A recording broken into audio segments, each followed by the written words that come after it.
चलिए अब हम लोग आगे देखते हैं इसके टाइप।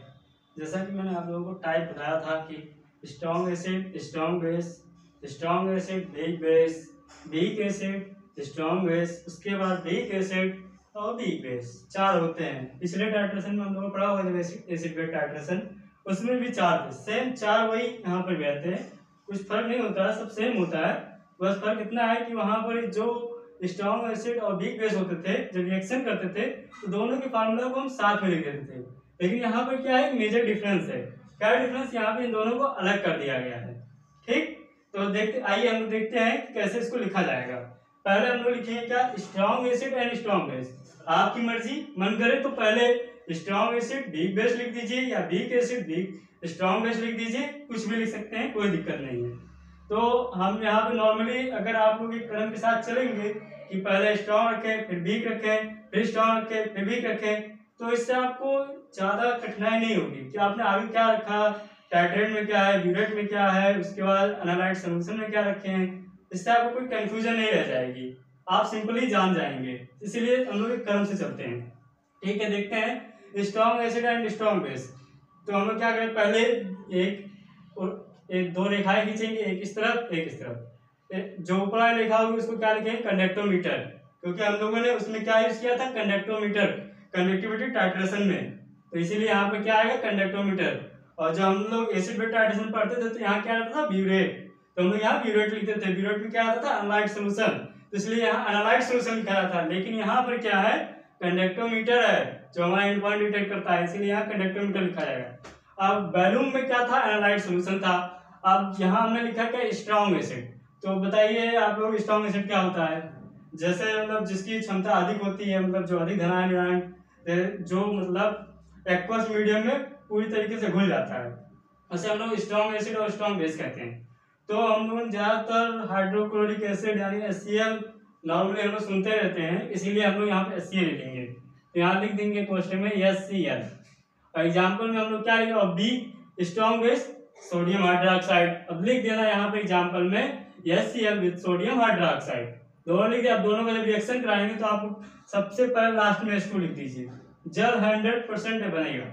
अब बचा क्या, आपने जब यहाँ H2 लिख दिया तो यहाँ से एक हाइड्रोजन यहाँ से उड़ा दीजिए, क्योंकि दो हाइड्रोजन है तो दोनों हाइड्रोजन उड़ गए, एक ऑक्सीजन उड़ गया। बचा क्या आपके पास, Cl प्लस N, यही दो बचा है। तो यहाँ ये प्लस होता है, ये माइनस। अब यहाँ इन दोनों को उठा के रख दीजिए। सिंपल, आपने समीकरण को भी सही से लिख दिया, कोई डाउट नहीं। रिएक्शन समीकरण याद करने की कोई जरूरत नहीं, बस जैसे आपको फार्मूला पता है फार्मूला लिखिए, लास्ट में जल बना दीजिए, उसका आगे के पार्ट को गायब कर दीजिए, पीछे के पार्ट को जो आपने लिख दिया है। यहाँ पे तो मैंने मिटा दिया है, आप एग्जाम कॉपी में तो नहीं मिटा सकते, इसलिए ऐसा मतलब दिमाग में रेज कर दीजिएगा, बाकी खत्म। अब आते हैं हम लोग दूसरा, strong acid with weak base. तो यानी स्ट्रॉन्ग एसिड हमने क्या लिया था, HCl यहाँ भी ले लेंगे। फिर उसके बाद यहाँ पे वीक बेस बोला है, तो वीक बेस क्या होगा आपका, सोडियम हाइड्रोक्साइड। अब इन दोनों का रिएक्शन क्या है, सिंपल। यहाँ भी हमने वैसे क्या, पहले जल बनाया, फिर इन दोनों में से उन चीजों को मिटा दिया, तो हमारे पास क्या बचा, ये दोनों बचे। हमने इन दोनों को ऐसे लिख दिया। अब इसमें कर्व कैसे बनेगा, ये देखिए। जैसे यहाँ पे लिखा गया था कंडक्टोमीटर, यहाँ भी रहेगा वॉल्यूम ऑफ एनालाइट सोल्यूशन। और नीचे सोल्यूशन कौन सा है, यहाँ पे एनालाइट में हम लोग क्या डाले हैं, वीक बेस, यहाँ लिखा जाएगा सोडियम हाइड्रोक्साइड। ठीक है, ज्यादा कुछ मत लिखना, हो गया। अब एंड पॉइंट स्ट्रॉन्ग एसिड है तो हमेशा जो भाई ऊपर रहता है वो हमेशा ऊपर से तो नीचे आएगा, तो उसको ऊपर भेजोगे। जब वो पहले से ही ऊपर है तो उसको कितना ऊपर भेजा जाएगा, सिंपली सी बात है, उसको नीचे लाना है, तो इसलिए ऊपर से करेंगे नीचे आएंगे। अब भाई जब तुम ताकतवर है उससे क्या कर सकते हो, उसके बराबर हो सकते हो, लेकिन उससे जीत नहीं सकते। तो क्या होता है, जब बराबर हो जाओगे तो इसका मतलब बराबर की तरह एक रेखा बना देना। अब यहीं पर जहां से बराबर रेखा बना, यहाँ एंड पॉइंट लिख देना। यहाँ तुम्हारा स्ट्रॉन्ग एसिड वीक बेस का भी कर्व तुमने बना दिया। अब आया तीसरा कर्व, वीक एसिड फिर विद स्ट्रॉन्ग बेस। भाई हमेशा तुम ही ताकतवर नहीं रहोगे, कभी सामने वाली पार्टी भी ताकतवर हो जाती है, ठीक है। तो यहाँ पे वैसे ये भी है, लिखेंगे हम लोग, फिर ऐसे कर्व बनाइए, जो पहले यहाँ बना था सेम ऐसे लिख दीजिए। अब हम लोग क्या करेंगे, एनालाइट सोल्यूशन हमेशा पीछे वाला रहेगा, स्ट्रॉन्ग बेस है तो यहाँ स्ट्रॉन्ग बेस हमने लिख दिया।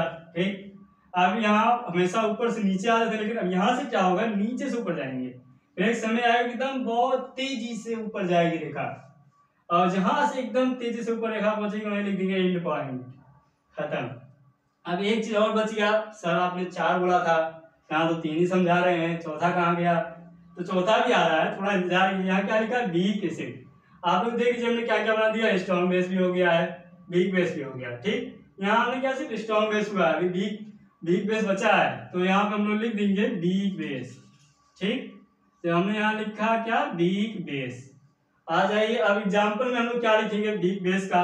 तो भाई बताइए स्ट्रॉन्ग एसिड क्या होता है? वीक एसिड में क्या आता है आपका? CH3 citric acid, CH3COH with किसके साथ? वीक बेस के साथ। वीक बेस क्या है हमारा?